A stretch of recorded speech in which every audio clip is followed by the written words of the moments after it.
name is Yong-Hee, and this is my Korean-American story. I came to, I'd say, New York in 1961, July of 1961. And this is way before the immigration waves began from Korea to the States. We didn't come from Korea, we came from Germany, where your grandfather was the ambassador to the Federal Republic of Germany, West Germany at the time. So how old were you when you came to the U.S.? I plead the fifth. I was born on the day that the Korean government was established. So from that you figure out. When Israel was born, Korea was born. Okay. The days are different, but the year is the same. I'll dig through the history annals. So where did you settle and why? We settled in Washington, D.C. We arrived in New York in the middle of the July heat. And the parents were debating where to go. But at the time, Korea was a very small country, and you could not hear political intelligence. We had left Germany because Park Chung-hee had come to power, and my father was absolutely dead set against a military government. So he tendered his resignation. But Korea is a very small country. So one of the generals who had worked with Park Chung-hee was actually your cousin, whom you met. Park Gi-seok. And he wrote to grandfather, your grandfather, my father, and said, Korea needs people like you, please stay on. And my father said, aha, the milk hair on your forehead hasn't dried yet. Don't you dare tell me what to do. I'm a man of principle. I go where I please, and it is not where there is a military dictator. So we came to New York, but he couldn't hear the political intelligence. So he thought we should move to Washington, D.C., so we can hear when things develop in Washington. He didn't think that the Americans would stand for a military dictatorship in Korea. So he thought it was going to be a question of months before we would move back to Korea. So we settled in Washington, outside of Alexandria, in one of these new compounds that they were developing. And I think he thought maybe by fall, when school began here, we would move back to Korea. Well, that stay turned into a 50-year stay in the States. And somewhere along those 50 years, they realized through their multiple trips that Korea was no longer their home country. Though your grandfather never gave up his Korean citizenship, if you recall, when he passed away, the coffin was wrapped in a Korean flag. He wanted to be buried in Korea. The happiest moment, and I'm saying this not because you're my son, was when Julian was born and when you were born. Oh, and when I was, okay. Yeah, because Julian was, as I told you, a product of 8 years of search. And when it finally did happen, it was a very moving moment. What was the saddest moment then? I think when I lost the first baby.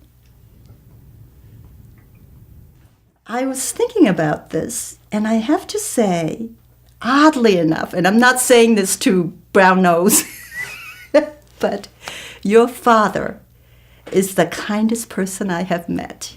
He came at a very difficult point in my life, and he suddenly somehow made me feel that the world was my oyster, that anything was possible in life, and that I was the happiest person, which I was not at the time. But he said, do you know of anyone happier than you? And just by creating this positive atmosphere, I began to feel, I was at a point in my life where I felt extremely trapped and hemmed in. And he literally brought the world like this and handed it to me and said, it's yours for taking. And I would say that was the kindest thing anyone has ever done. That's so sweet. He does like oysters. Went for oysters last week. I think it's easy enough with a heart to be the grandfather's lesson, to follow the grandfather's lesson.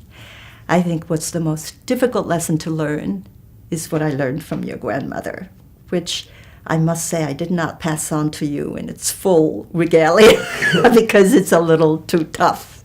The hard work ethic? It's the hard work, the incredible, as my father used to say about my mother, when it comes to bearing pain, there is no one like your mother. She will not even eke out a sound under pain.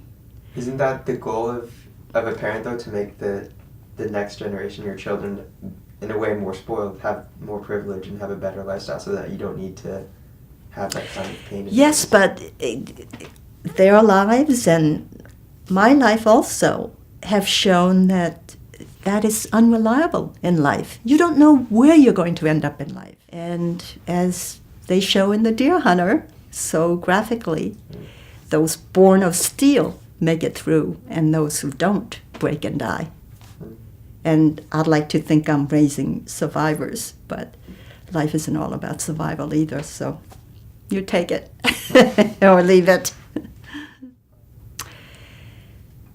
I can't take the credit for this myself, but the most difficult thing in my life was having you. And I could not have done it alone, and I could not have walked this path alone for 8 years. It was your father who held me and helped me through the period. And it's something that other people, other women do just without thinking about it, without trying it. They just get pregnant and they have their children. For us, it was the most Herculean effort we made. And I think in some ways I'm proudest of that we had a partnership that was strong enough to survive those 8 years of tremendous tragedies and ups and downs. The only thing you leave behind is your children and what you've put into them. And through them lives your memory, your parents' memory, your ancestors' memory. So I would say that's it. Nothing else is important in life.